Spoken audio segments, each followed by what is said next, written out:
कांग्रेस वो पार्टी है जो सेक्युलरिज्म की बात करती है और ये सेक्युलरिज्म संविधान संशोधन के जरिए जोड़ने वाली यही कांग्रेस पार्टी थी। लेकिन जैसी बातें राहुल गांधी कर रहे हैं वो सेलेक्टिव सेक्युलरिज्म जैसा क्यों दिखता है? और क्या ना समझते हुए या ना चाहते हुए पोलराइजेशन को बढ़ावा दे रहे हैं या हिंदू कंसोलिडेशन को, वोट बैंक को बढ़ावा दे रहे हैं राहुल गांधी? थैंक यू पूर्णिमा जी, आपके साथ शो में शिरकत करने का मौका मिला, इसलिए आपका शुक्रगुजार हूँ। मुझे समझ में नहीं आता, मैंने भाजपा की प्रवक्ता का स्टेटमेंट सुना कि इसमें इसको कम्युनल क्या लगा।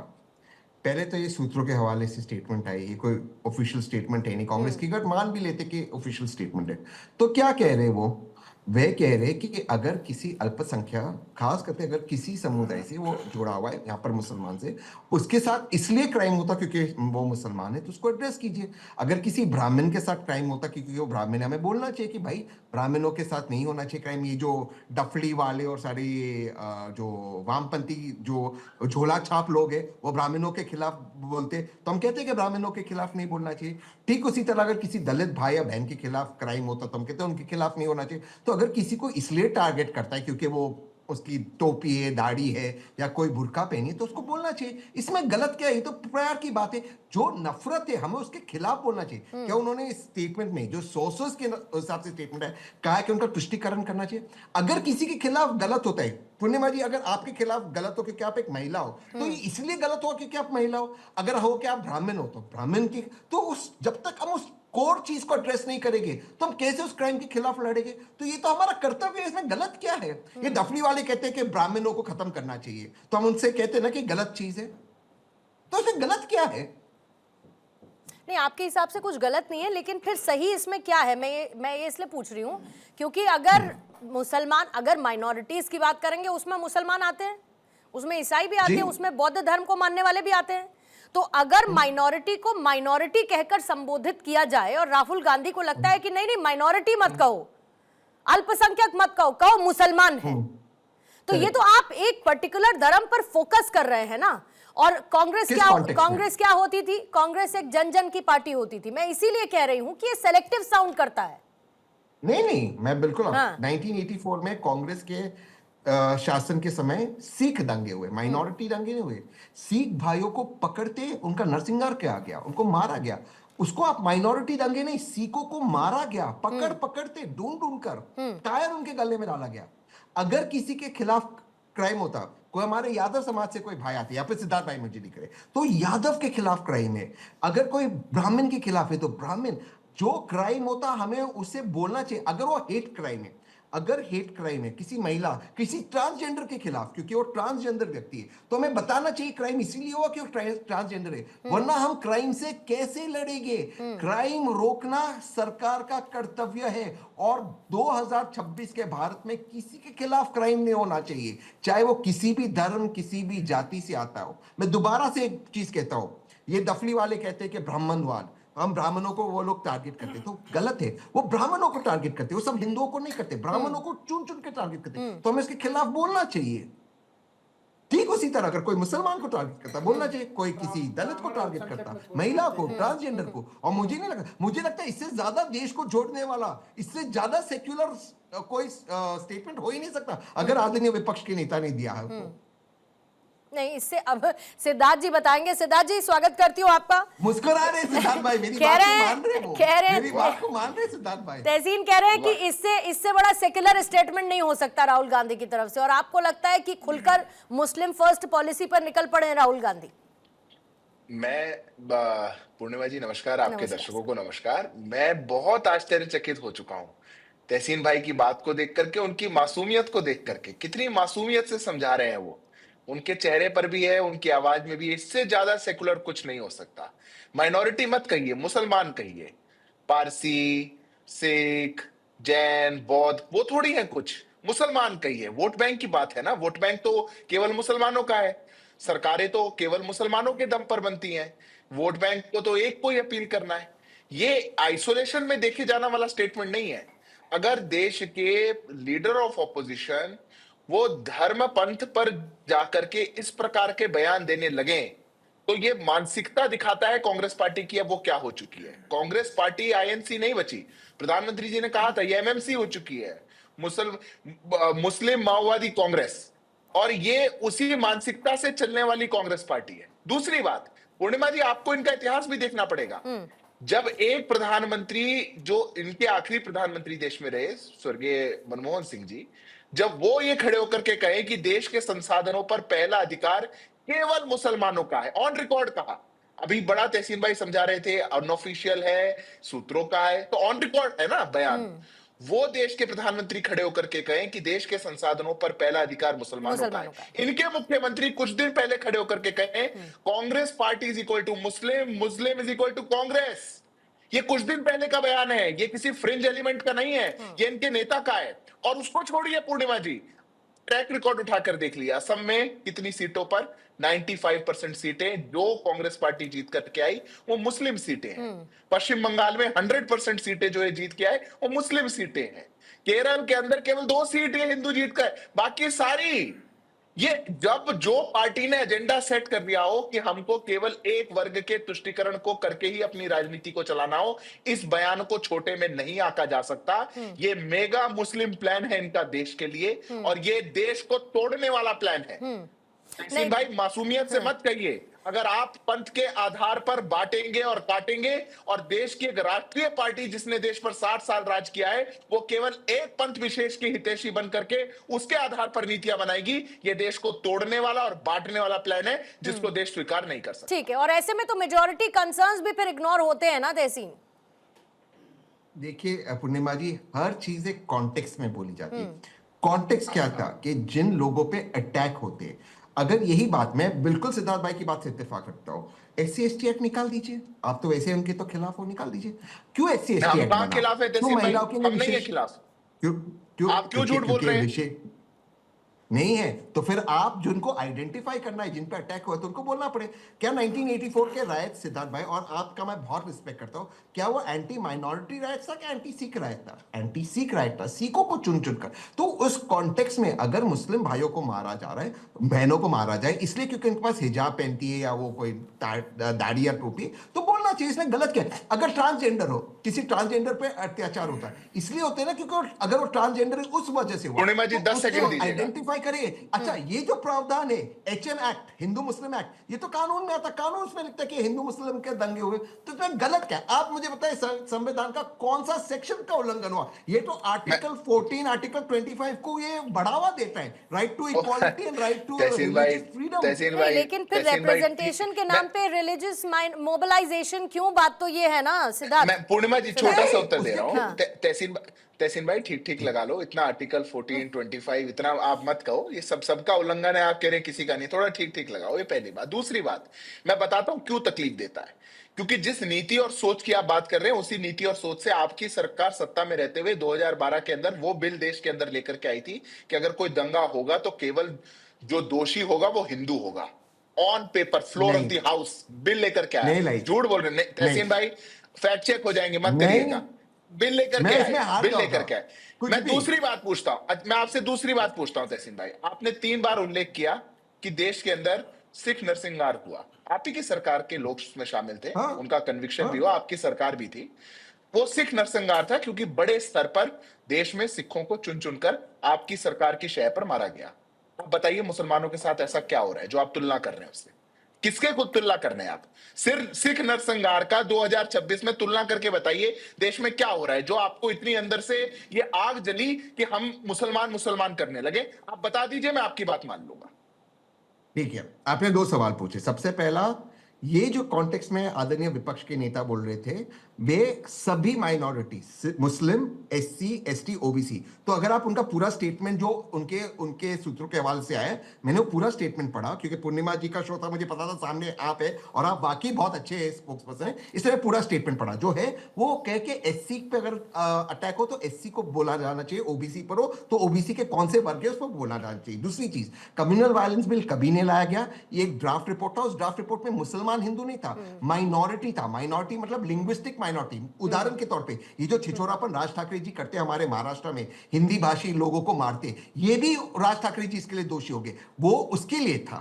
आप प्लीज उसमें पढ़ लीजिए बिल, उस बिल पे हम कभी भी डिबेट करने को मैं तैयार हूं आपके साथ, क्योंकि उस बिल में आप इस मैंने बात को खुद स्वीकार contribute कर रहे किया। हैं ना कि एक बिल ऐसा आया था जिसमें लिखा गया था माइनॉरिटी और मेजोरिटी ड्राफ्ट की बिल दंगे था, में मेजोरिटी दोषी ड्राफ्ट होगा, बिल था, ये मान रहे हैं ना? नहीं, ड्राफ्ट ड्राफ्ट किस बिल था। सरकार लाई थी ना उस ड्राफ्ट ड्राफ्ट में बिल? ये था, उस ड्राफ्ट में ये था, अगर एक हिंदू भाई भी दिल्ली से आए महाराष्ट्र में और राज ठाकरे जैसा छिचोरा उनको मारे नहीं, क्योंकि उनको तहसीन अच्छा भाई ईमानदारी से तहसीन बोलिए, ऐसे तहसीन मत करिए, तहसीन ऐसे मैं मत इतना करिए। इतना स्पेसिफिक मैं और 100% क्लैरिटी और शब्दों को नहीं, मैं बांट उसका बांट उदाहरण के दे रहा हूं, नहीं, उदाहरण दे रहा हूं। मैं ये पूछ रही हूं कि अगर राहुल गांधी ये कहते कि किसी भी भारतीय नागरिक पर अगर हमला हो, कोई दिक्कत नहीं थी, इसमें सब आ जाते, माइनॉरिटी, Correct. मेजॉरिटी, दलित, एससी, एसटी, ओबीसी, बौद्ध, मुसलमान सब आ जाते इसमें, लेकिन उन्होंने कम्युनिटी चूज की।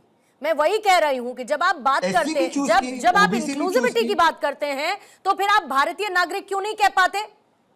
इसलिए क्योंकि अगर हेट क्राइम है, एक मिनट रिलीजन को छोड़ दो, किसी महिलाओं पे अगर हेट क्राइम हो तो महिला है इसलिए हेट क्राइम हुआ, हेट क्राइम के खिलाफ वो बोल रहे थे। एससी, एसटी, ओबीसी का कौन सा वर्ग, या अगर माइनॉरिटी, अगर मुस्लिम है तो मुस्लिम, सिख है तो सिख, ईसाई है तो ईसाई, हमें बोलना होगा। ब्राह्मण है तो ब्राह्मण, ब्राह्मण भी तो माइनॉरिटी है इस मुल्क के अंदर। अगर ब्राह्मण के खिलाफ ये दो दफली वाले करते हैं अटैक, तो हमें बोलना होगा कि ब्राह्मणों को नहीं मारना है। बताइए पूर्णिमा जी, कहां पर मैं गलत हूं? ये तो सेक्युलर स्टेटमेंट तो है। मतलब आप ये कह रहे हैं कि इसके पीछे किसी को कोई फायदा नहीं लेना है, सब बड़ी समानता की बातें कर रहे हैं, सब कुछ बहुत अच्छी अच्छी बातें हैं, इसमें पीछे से सरकार कोई के पास, कोई मतलब सरकार जानती है वो राहुल गांधी नहीं आंधी है, गांधी नहीं आंधी है। सरकार डरी हुई है, इसलिए उनके हर बात पे ये सरकार आंधी अरे कुछ पूर्णिमा जी, आंधी ऐसी है, आंधी है जो सरकार को तहसीन, एक ये साथ ले आंधी जाती जब है आप लेकिन। कह रहे हैं ये आंधी इतनी स्लो स्पीड में है कि खुद आगे बढ़ जाए तो बड़ी बात है। नहीं, अब नहीं, एक साल पूर्णिमा में जी, अब बढ़ ही नहीं बहुत पा रही है, लोगों ने दिक्कत ये है, क्या उसमें किया? हवा है ही नहीं, कोई प्रेशर ही नहीं है उसमें। पूर्णिमा जी, अभी एक पूर्णिमा साल जी में वो सरकार बहुत जाने तेज वाली आंधी है, वो खुद को ही उड़ा के ले जाती है। वो इतनी तेज आंधी है वो खुद को ही उड़ा ले जाती है। हर चुनाव में 100 चुनाव हो गए, खुद को ही उड़ा ले जाती है। हर चुनाव हार जाते हैं राहुल गांधी। बहुत तेज आंधी है, राहुल गांधी नहीं आंधी है। ठीक था, और उस आंधी के बवंडर में खुद ही फंसे हुए हैं, खुद ही चुनाव लड़ने जाएंगे और आंधी में उड़ अभी जाएंगे। एक कमाल साल है में तहसीन सरकार भाई। जाने वाली, उन्होंने कहा अरे एक साल में तहसीन, सरकार जाने वाली है। अरे वो 12 साल से यही बात कह रहे हैं, दिन में देखे हुए सपनों को थोड़ी पूरा किया जाएगा अब। और अभी इससे पहले जितने राज्यसभा के जितने भी चुनाव हुए थे राज्यों के तहसीन, वहां पर भी कांग्रेस ने लगातार ये कहा और वही डफली बजा बजा के कहा कि हम जीत रहे हैं। फिर उसके बाद अब बंगाल में तो खैर केरला में कौन जीता? हाँ, केरला में जीत गए। मैंने इसीलिए सारे नहीं बोले कि सारे स्टेट्स में हार गए, इसीलिए केरला में जीत गए, वही कला। अच्छा, चंचल जी भी इसी बीच में जुड़ चुके हैं, समाजवादी पार्टी के प्रवक्ता। चंचल जी, आपका स्वागत करती हूँ। फिर सौरभ जी आपके पास, हाजी नाजिम साहब अब मैं आपके पास आती हूँ। चंचल कुमार जी, मुझे ये बताइए कि जो राहुल गांधी का स्टेटमेंट है उसको समाजवादी पार्टी कैसे देख रही है? क्या वो देख रही है कि राहुल गांधी सबकी बात कर रहे हैं और उसमें कोई सेलेक्टिव सेक्युलरिज्म जैसी कोई भावना नहीं है? अगर वो देखते हैं अदरवाइज, तो क्या ये अनकंफर्टेबल फील करवाती है as a part of alliance, India alliance, जिसका आप भी हिस्सा हैं और वो भी हिस्सा है? और देखिए पूर्णिमा जी, सबसे पहले तो एक बात समझनी पड़ेगी, आदरणीय राहुल गांधी जी ने जो बयान दिया है, आप देखिए पूरे देश के हालात देखिए। आज की पूरा युवा जो है, युवा हो चाहे किसान हो चाहे महिलाएं हो चाहे व्यापारी हो, हर एक तबका तबाह हुआ पड़ा है। हर एक क्षेत्र में तबाही मची हुई है।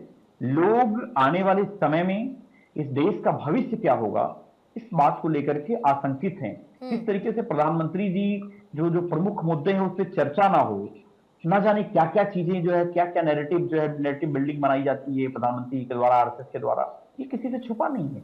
अगर आप देखो तो आज अगर हम बात कर रहे हैं हिंदुस्तान के अंदर, अपने देश के अंदर किस तरीके से नफरत का बोलबाला फैलाया गया। अभी आपको याद होगा एक रमेश बिघुड़ी इनके सांसद थे लोकसभा के अंदर में, उन्होंने क्या क्या बयान दिए थे जिसको प्रधानमंत्री जी ने दिल से माफ भी नहीं कर पाए बेचारे। तो मैं ये कहना चाहता हूं कि नफरत फैलाने वाले लोग जो है, जिस तरीके से हिंदुस्तान के अंदर पूरे जो हमारी गंगा जमुनी तहजीब थी, जो हमारे असंख्य पूर्वजों ने न जाने कितनी कुर्बानियां देकर के इस देश की जो है सीरत को, इस देश को जो है एकता बनाने का काम किया था, लेकिन आज वो सच में अगर देखा जाए तो नफरत फैलाई जा रही है। उत्तर प्रदेश में खासकर बताऊं पूर्णिमा जी, आप देखो मस्जिदों को खोद करके उसके नीचे जो है मंदिर बनाते हैं। अभी आप लखनऊ में दिखाओ, आप बिलीव नहीं करोगे, ऐसा कोई भी नहीं है जिसमें सैकड़ों लोगों को बिना मिलने की वजह से मौतें डेली हो रही है। लेकिन अपने मुख्यमंत्री जी एक कहीं पे पूरे राजधानी में लखनऊ में कहीं 50 बेड का भी अस्पताल नहीं बनाया मुख्यमंत्री जी ने। मैं सिद्धार्थ भाई बैठे, इनसे एक बड़ी ईमानदारी से एक सवाल पूछ लेता हूँ, इसी लखनऊ राजधानी के अंदर कोई एक काम बताओ जिसका मुख्यमंत्री ने पिछले 9 सालों में शिलान्यास किया है, जिसका उद्घाटन किया हो, एक भी कोई काम ये नहीं बता पाएंगे। अगर आप देखो अगर चंचल जी प्रधानमंत्री जी का कोटा पूरा हो गया हो तो राहुल गांधी पे आए जरा, आप और आपके अलायंस पे आ जाए, अगर वो कोटा हो गया हो पूरा तो। नहीं, ऑलरेडी राहुल गांधी जी ने जो बात कही, उन्होंने आज के देश के हालात देख करके कहा है, जिस तरीके से युवा सदन की से नीट के हमारे छात्रों का भविष्य अनूठ में है। सीबीएसई, आपने देखा होगा सीबीएसई बच्चों का जो रिजल्ट आया उसमें कितने साल खर्च में, अभी आपने देखा लेखपाल का पेपर भी लीक हो गया है, सारे पेपर लीक हो रहे हैं। आप सोचो कि मतलब युवा आज के समय में जब रोड पे आ जाएगा तो देश का क्या होगा? क्या प्रधानमंत्री जी बच पाएंगे? क्या सरकार बच पाएगी? आप मुझे बताओ। तो ठीक है, तो मतलब आपको अपने अलायंस में मुस्लिम वोट बैंक में साझी सरकार चले उसमें कोई समस्या नहीं है ना? उनको थोड़े मिल जाए, आपसे चले जाए, आपको उसमें कोई समस्या नहीं है ना फिर? नहीं पूर्णिमा जी, मुझे बताओ यहाँ पे क्या आ रही है? क्या मुसलमान के घर में गैस सिलेंडर नहीं महंगे मिल रहे हैं? क्या हिंदू घर में नहीं गैस सिलेंडर महंगे मिल रहे? आप मुझे बताओ, को भी घर में पड़ती होगी, बताओ कौन सी पार्टी के नेता आपको गैस सिलेंडर? ठीक है, एक बार जल्दी से सिद्धार्थ जी जवाब देंगे, सिद्धार्थ जी जल्दी से जवाब देंगे, फिर उसके बाद मैं स्टूडियो गए। बीजेपी के देखिए पूर्णिमा जी मतलब आप लोग जो नफरत की राजनीति करते हैं और राहुल गांधी जो मोहब्बत की दुकान चलाते हैं, तो जाहिर है कि आपकी नफरत की राजनीति देश के लिए ज्यादा घातक है। देखिए चंचल जी से आपने इतना कठिन प्रश्न पूछा पूर्णिमा जी, मुझे लग रहा था कि उत्तर देने में भी कठिनाई होगी, क्योंकि इनकी सरकार का भी इतिहास बता देता हूं। मुजफ्फरनगर के दंगे हुए, कोर्ट में ले जाके इनको फटकार पड़ी, किस बात पर? क्योंकि सरकार ने फैसला ले लिया कि दंगों में जो केस है हम केवल एक वर्ग विशेष के वापस ले रहे हैं, बाकी के नहीं लेंगे। मुसलमानों पर जो केस दर्ज है वो वापस ले लेंगे, हिंदुओं पे जो केस दर्ज है उसको वापस नहीं लेंगे। हाईकोर्ट ने जबरदस्त फटकार लगाई, तब इन्होंने अपना फैसला वापस लिया। ये कौन से कम हैं? ये सारे एक ही हैं। ये माओवादी मुसलमान सोच के जो लोग हैं, जो लोग तुष्टीकरण करते हैं, जो लोग मुख्तार अंसारी को पूछते हैं, जो लोग गैंगस्टर्स को बैठाते हैं, वो लोग आज ज्ञान देंगे तो क्या होगा? आपको पूछा गया कि राहुल गांधी पर प्रश्न दीजिए, आप पूछ रहे हैं। अब आपने प्रश्न पूछा, उधार नहीं छोड़ूंगा, पर गंगा एक्सप्रेसवे पर चल के चले जाइएगा। बताऊं मैं आपको शिलान्यास की डेट और इनॉग्रेशन की डेट? बुंदेलखंड एक्सप्रेसवे की बताऊं शिलान्यास की डेट और इनॉग्रेशन की डेट? पूर्वांचल एक्सप्रेसवे की बताऊं आपको? क्या आप कौन सी तारीखें जानना चाहते हैं? डाइवर्ट मत करिए, प्रीति नीति चलाएं आप। मैं आपके बीच में नहीं बोला था चंचल जी, मैं आपके बीच में एक शब्द नहीं बोला था। समस्या आज ये है, और बहस आपकी पूर्णिमा जी इस विषय पर है, क्या देश के अंदर जिम्मेदार पॉलिटिकल पार्टियां तुष्टीकरण की सीमाओं को पार करते हुए एक वर्ग विशेष को खुश करने के लिए इन हदों को तोड़ सकती हैं या नहीं तोड़ सकती? ये सब तोड़ने लगे हुए हैं, क्योंकि इनने फॉर्मूला बना लिया है। ये एमवाई फॉर्मूला बना करके चलने वाले चंचल जी की पार्टी क्यों बनाते थे वो? अरे हम लोग सबका साथ सबका विकास कहें तो हम खराब हो गए।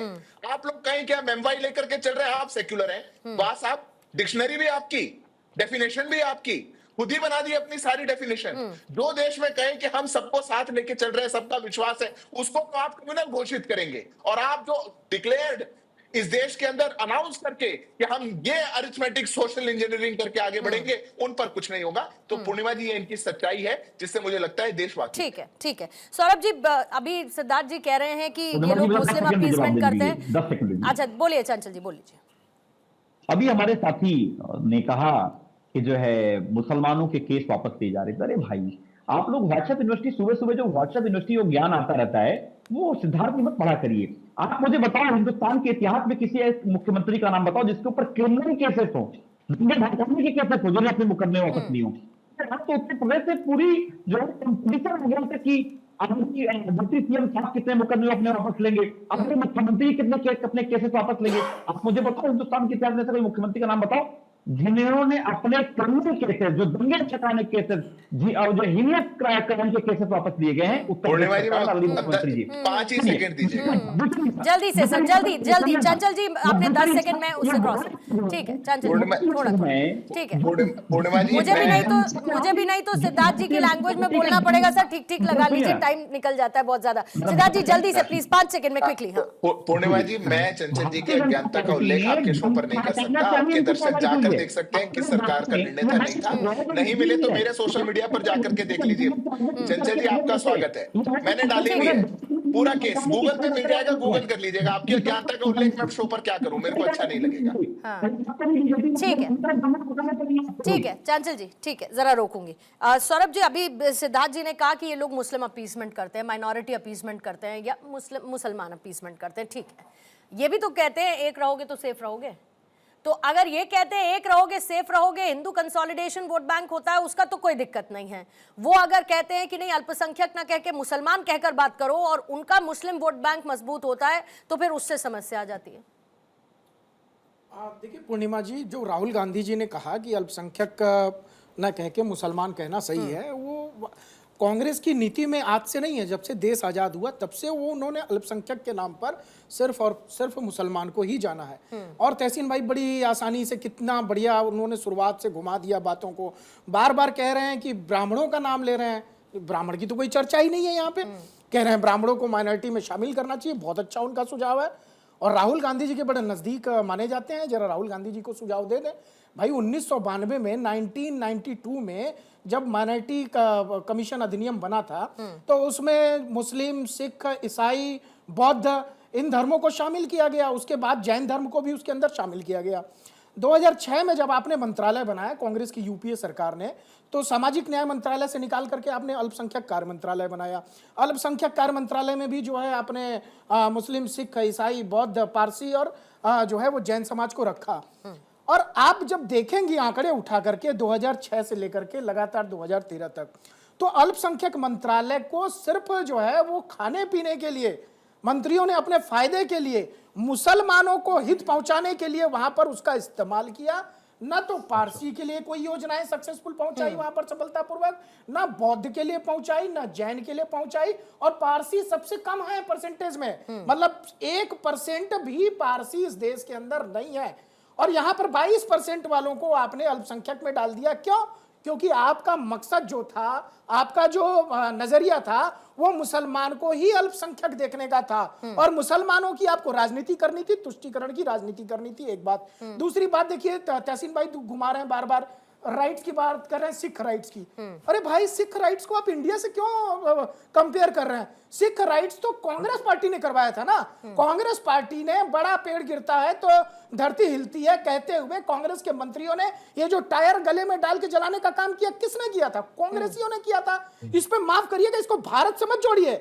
भारत के लोग इसमें शामिल नहीं थे, इसमें शुद्ध रूप से कांग्रेस के कार्यकर्ता शामिल थे उस कुकर्म में जिसने देश के अंदर, सिख समाज के अंदर टायर जला करके उनको मारने का काम किया। तीसरी बात देखिए, लगातार मैं कह रहा हूं कि आप माइनॉरिटी की बात, मुसलमान, राहुल गांधी जी जो बार बार कह रहे हैं इसको, चुनाव दर चुनाव जो है, और कह रहे हैं कि ये हिंदू मारते हैं। मुझे आप भी बहुत वरिष्ठ पत्रकार हैं, तहसीन भाई भी बहुत अच्छे जानकार हैं, मुझे बताइए, हिंदू आज से मार खा रहा, मार खाने वाला मुसलमान है कि हिंदू है?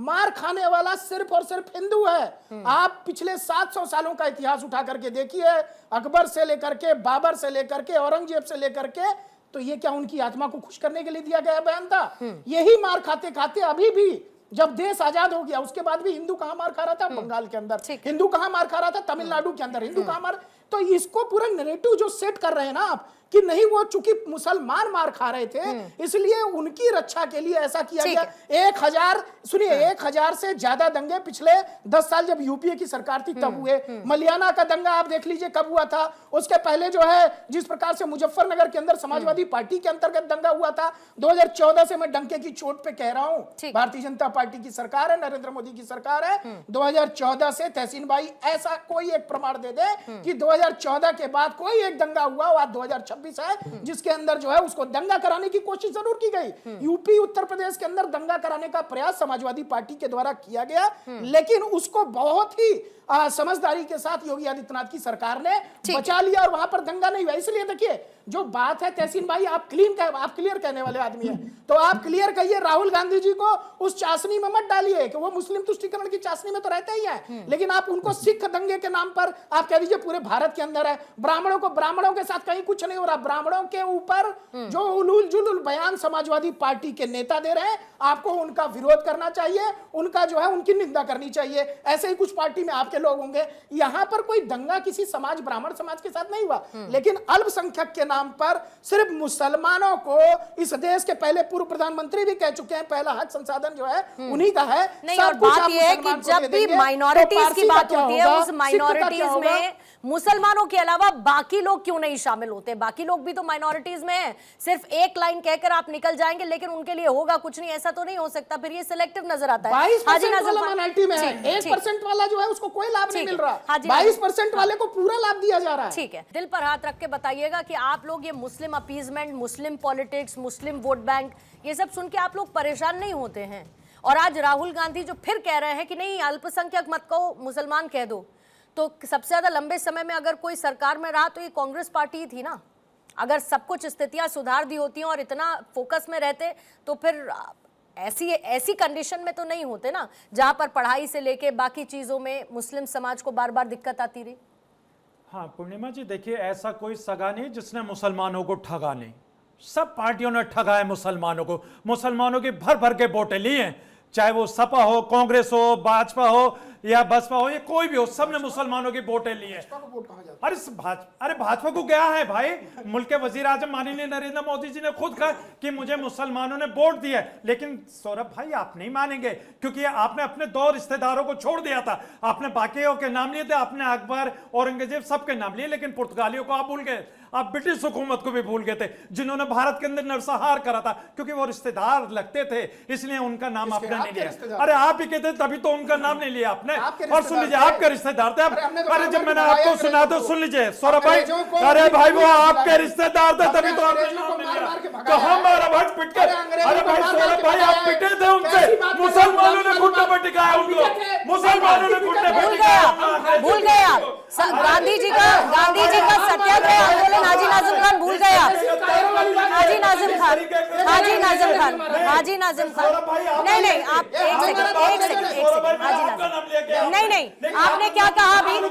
हाजी नाजिम खान क्या कहा? अगर गलत कहा तो भूल सुधार कर लीजिए, कोई बात नहीं, वापस से भूल सुधार कर लीजिए। अगर कहा तो कौन पिटा, किसने पीटा? हाँ देखिए पूर्णिमा जी, देखिए अगर मुझसे इन्होंने कहा हिंदू पिटा, इन्होंने कहा अरे तो अकबर बाबर से अरे तो भाई मैं कह रहा हूँ कि अंग्रेज को क्या लगता था आपके? अरे अंग्रेज क्या लगते थे आपके ब्रिटिश हुकूमत? कमाल करते नहीं क्या लगते थे आपके? अरे वो रिश्तेदार भी लगे। अंग्रेजों के किस तरीके से कौन रिश्तेदार था? कौन रिश्तेदार था बताइए।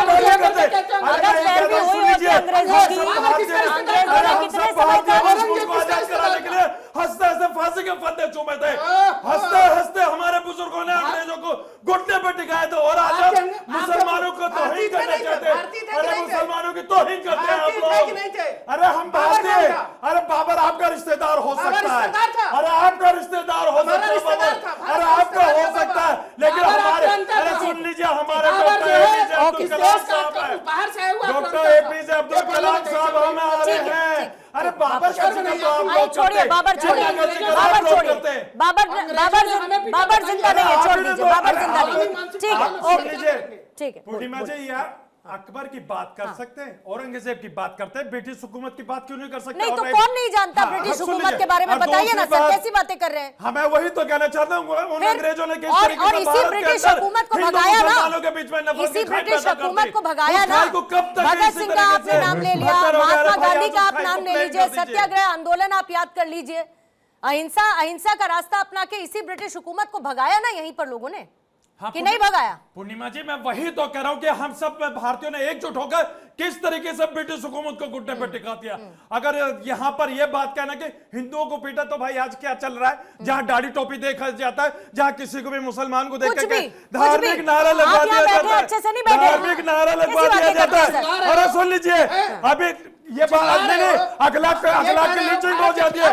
जुनैद नसीर को जिम बॉलर के अंदर जिंदा जला दिया जाता है, तबरेज अंसारी को चोरी के इल्जाम में मार दिया जाता है। और अब इतने सारे फहरिस्तों के नाम में विश्व में अल्पसंख्यक कहीं सुरक्षित है तो भारत है, अगर मुसलमान कहीं सुरक्षित है तो भारत है। अरे ये मेरा भारत है, ये मेरा भारत है, इंशाल्लाह ये सब भारतीय सुरक्षित है, ये सब भारतीय सुरक्षित है। अरे आप सऊदी की, ईरान के, इनके पे, अरे सुन लीजिए पाकिस्तान की बात मत कीजिए, ये मेरा भारत है, सुनिए नाजिम मेरा खान भारत है। साहब, आप ही का भारत है ना, आप ही का भारत है ना, आपका भी भारत है, मेरा भी भारत है, तो फिर आप ही के भारत के अंदर विक्टिम प्लेइंग बंद करिए। और ये विक्टिम प्लेइंग जब तक चलती रहेगी तो जो आपने शुरू में एक लाइन कही थी ना, ऐसा कोई सगा नहीं जिसने मुसलमानों को ठगा नहीं, वो यूं ही चलता रहेगा जब तक आप विक्टिम प्लेइंग बंद नहीं करेंगे। आप कमजोर नहीं है, आप हिस्सा है इसी भारत का और बहुत सुरक्षित तरीके से रहते पूर्णिमा जी हैं। देखिए, हम लोगों के ठीक पास है सर। आधार कार्ड है, पैन कार्ड है, वोटर कार्ड है, अरे भाई होगा ना, लेकिन वो विक्टिम कार्ड होगा नहीं है। ना। जो क्यों विक्टिम नहीं कार्ड होगा हम आपके लोगों के पास? नाम आधार पे खेला कार्ड, जा रहा वोटर है। कार्ड क्यों नहीं होगा भाई? नागरिक है तो होगा ना। तो विक्टिम कार्ड कहाँ मिलता है, वही तो हम लोग जानना चाहते हैं कि ऐसा विक्टिम कार्ड ठीक। भारत के मुसलमान को ओके, भी मिले। ठीक है। 30 सेकंड्स सिद्धार्थ जी आपके लिए, तहसीन आपके लिए, चंचल जी 30 सेकंड्स, टाइम खत्म है, फिर मैं चर्चा को खत्म करूंगी। सिद्धार्थ जी आपके साथ शुरू करें। देखिए पूर्णिमा जी, आपके शो पर अगर सबसे तेज आवाज में और सबसे प्रखरता से किसी ने अपनी बात रखी तो वो हमारे मुसलमान समाज से आने वाले व्यक्ति हैं। और उसके बाद वो सबसे तेज बोल करके कह रहे हैं मुसलमान देश में दबा हुआ है, मुसलमान को बोलने नहीं दिया जाता, मुसलमान को। मुझे लगता है कि कुछ लोगों को और कुछ पॉलिटिकल पार्टियों को इस नैरेटिव गढ़ने से बचना चाहिए। ये देश लोकतांत्रिक देश है, ये देश by the nature of it secular देश है। इस देश का बहुसंख्यक समाज हिंदू समाज है जो सेक्युलरिज्म को बिलीव करता है, उसमें मानता है, और इसीलिए वो उसको अपनी प्रैक्टिस करता है और ठीक। उसका सम्मान होना चाहिए, ना कि उसका अपमान ठीक, होना चाहिए। तहसीन। कांग्रेस पार्टी ने अहिंसा के माध्यम से देश को आजादी दिलाई। अगर ये कहना है कि हिंदू या मुसलमान की चर्चा करना गलत है, बीएनएस का कानून पढ़ लीजिए। जो मॉब वायलेंस होती, जो हिंसा की घटना होती, उसका सही कॉज क्या है, धर्म, जाति, वो लिखना जरूरी है, वो कंपलसरी है, तो कानून में लिखा है। श्री राहुल गांधी जी विपक्ष के नेता ने सिर्फ कानून के, संविधान की बात की। भाजपा को तो उनका स्वागत करना चाहिए, भाजपा उनकी आलोचना कर रही है। मैं तो आश्चर्यचकित हूं ये देखकर। ठीक, चंचल जी। इसके पहले प्रायर बयान में आपने देखा होगा कि हमारे बीजेपी के साथी ने मुख्तार और अतीक का नाम लिया था। बीजेपी वाले प्रवक्ता अक्सर करके मुख्तार और अतीक से आगे नहीं बढ़ पाते। अभी हाई कोर्ट ने 19 अपराधियों की लिस्ट जारी करके उनके बारे में डिटेल मांगी है, जो उसमें 17 बीजेपी से समर्थित वाले अपराधी हैं, जिनके खिलाफ बाबा का बुलडोजर नहीं चलता, जिनके खिलाफ कोई कार्रवाई नहीं होती है। उत्तर प्रदेश एक ऐसा राज्य है जहां पे बुलडोजर की 2 आंखें हैं। उन आंखों से देखती हैं कि कौन से जाति का है, कौन से धर्म का है, कौन से पार्टी का है, कौन से संप्रदाय का है, ठीक उस आधार पे कार्रवाई करने का काम करती है। इसलिए बीजेपी वाले इस बात में लेकिन न पड़े। अपराधियों पर कार्रवाई करते हुए बुलडोजर चलाना अगर गलत है, और अगर ये लोग मुख्तार और उनसे आगे नहीं बढ़ पाते हैं, तो फिर आप लोग भी साथ नहीं बढ़ पाते हैं।